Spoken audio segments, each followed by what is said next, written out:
Et donc on se retrouve sur cette deuxième vidéo où je vous parle de comment ça marche. Vous voyez, de temps en temps j'ai des trous dans la bouche, c'est parce qu'il y a des petits bugs dans le code.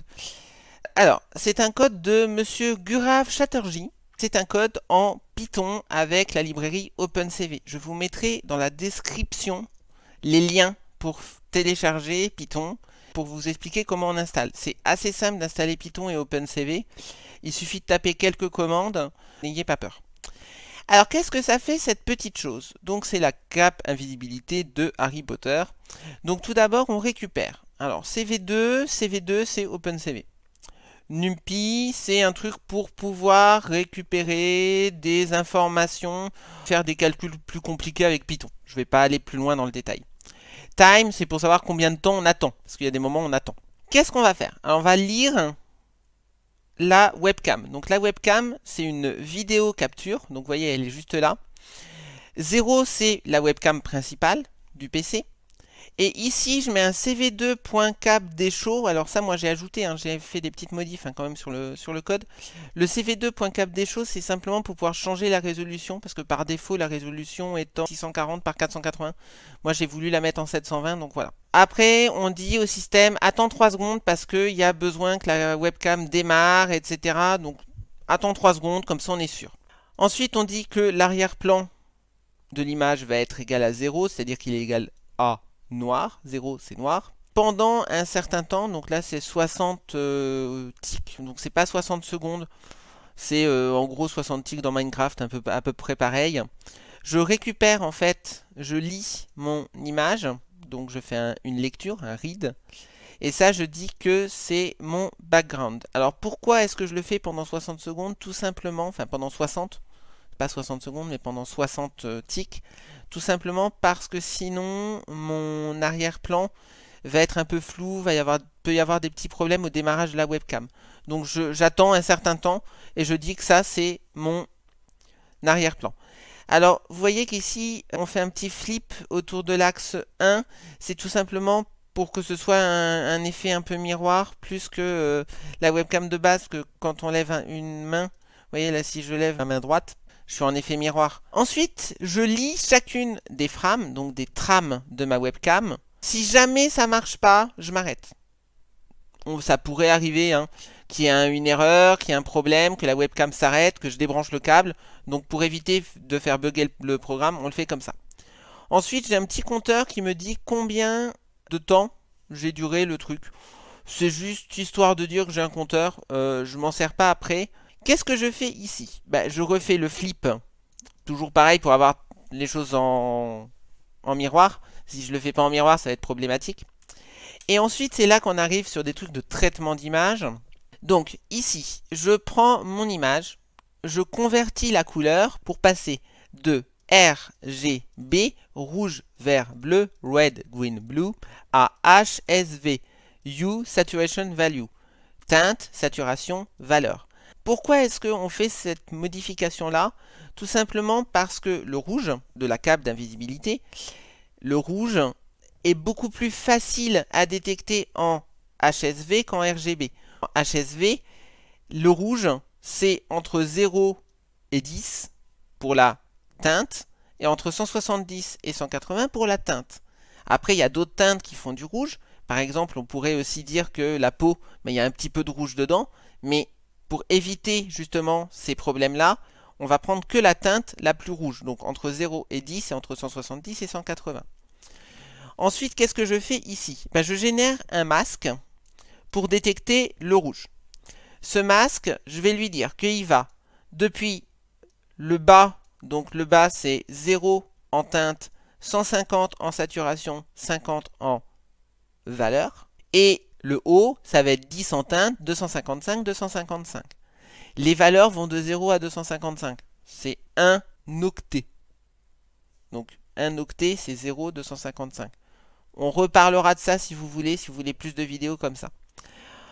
Donc mon premier masque, ça va être tout ce qui est entre ça, donc 0, 150, 50, et 10, 255, 255. Ça, c'est mon premier masque. Mon deuxième masque, il va être entre 170, 190, 70 et 180, 255, 255. Ici, j'ai mon masque qui est donc la somme du masque 1 plus le masque 2. Le masque 1, ensuite, je vais lui faire une ouverture. Qu'est-ce que c'est qu'une ouverture? J'ai mon masque qui est comme ça. Je vais le réduire un tout petit peu et je vais le réagrandir un tout petit peu. Pourquoi est-ce que je fais ça sur mon masque? En fait, mon masque, va y avoir des endroits où il va y avoir des petites zones où il y a des tout petits points à certains endroits. Ces tout petits points, ça peut être des petites erreurs, la caméra n'est pas très bonne, et si j'ai un tout petit point de rouge, je ne veux pas l'enlever. Donc pour éviter d'enlever ce tout petit point, je vais réduire le masque, c'est-à-dire que si j'ai un tout petit point, il disparaît, et je vais le réagrandir, du coup le tout petit point qui a disparu, il ne peut pas réapparaître. Et ensuite, je fais ce qu'on appelle une dilatation, c'est-à-dire je réagrandis un tout petit peu, c'est pour permettre d'avoir un masque un petit peu plus grand que ce qu'il était au départ, pour éviter qu'on voit trop de bordures rouges sur la cape d'invisibilité. Qu'est-ce que je fais une fois que j'ai récupéré donc ce masque qui est un tout petit peu plus grand que le masque de départ sans tous les petits points que j'aurais pu détecter avant?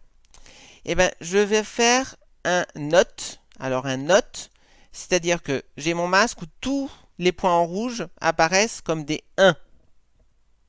Je vais le faire dans l'autre sens, c'est-à-dire que tous les points en rouge apparaissent comme des 0.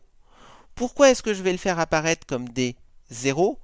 Tout simplement parce que quand je vais récupérer mon image avec mon masque, je vais faire un « et » logique. Un « et » logique, ça va être, je prends mon masque et je fais un « et » avec l'autre. Et quelque chose est 0, c'est comme si on multipliait par 0. Si je multiplie par 0, ça veut dire que tous les endroits où j'ai du rouge, ils disparaissent. Donc là, j'ai un trou, j'ai du noir à la place de tous les endroits où j'avais du rouge. Ensuite, si je pars sur res2, res2 c'est la même chose, sauf que cette fois-ci c'est sur mon background. Donc vous voyez le background qui était défini ici, que j'ai capturé un petit peu au départ. Je fais exactement la même chose avec mon masque 1. Mon masque 1 c'est celui où toutes les parties en rouge sont à 1 et tout le reste est à 0. Donc sur mon arrière-plan, je vais avoir toute une zone où c'est noir et toute une zone où c'est l'arrière-plan. Vraiment l'arrière-plan que j'avais au départ. Donc là, j'ajoute res1 avec un poids de 1, res2 avec un poids de 1, et je l'affiche dans ma fenêtre. Et j'attends de voir si j'appuie sur une touche. Ensuite, je libère les deux trucs. D'ailleurs, ça peut virer. Et je détruis les fenêtres.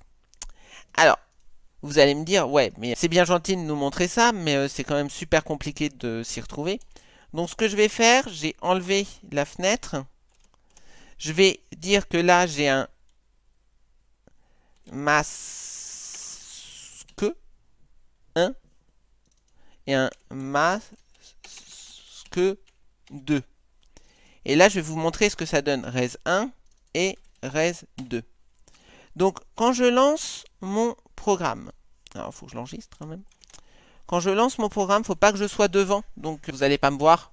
C'est normal, n'ayez pas peur, je reviens. Donc là, je reviens devant. Donc comme ça, j'ai bien mon masque qui est là.